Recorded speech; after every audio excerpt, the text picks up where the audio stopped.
30 ఏళ్లుగా తన తండ్రి ఒక పక్క జాతి కోసం పోరాడుతున్నాడు అనే ఆనందం, మరోవైపు కుటుంబాన్ని పిల్లల్ని విడిచి ఉంటున్నాడు అనే బాధ. మందకృష్ణ మాదిగ 30 ఏళ్ల సుదీర్ఘ ఉద్యమాన్ని నడిపించడానికి సహకరించిన కృష్ణ మాదిగ కుటుంబ సభ్యులకు ఏమిచ్చినా మాదిగ జాతి మీరు రుణం తీర్చుకోలేదు.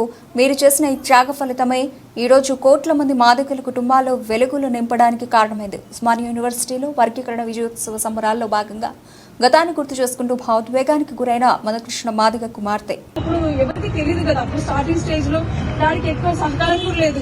ఒక్కొక్క ఊరికి నడుచుకుంటూ వెళ్లేవారంట, రిక్షాలు ఎక్కడం, చిన్న చిన్న సైకిల్ మీద వెళ్ళడం, అది ఇబ్బంది అయితే ఈవెన్ మనీ లేకపోతే డాడీ లారీలో లిఫ్ట్ ఆడుకొని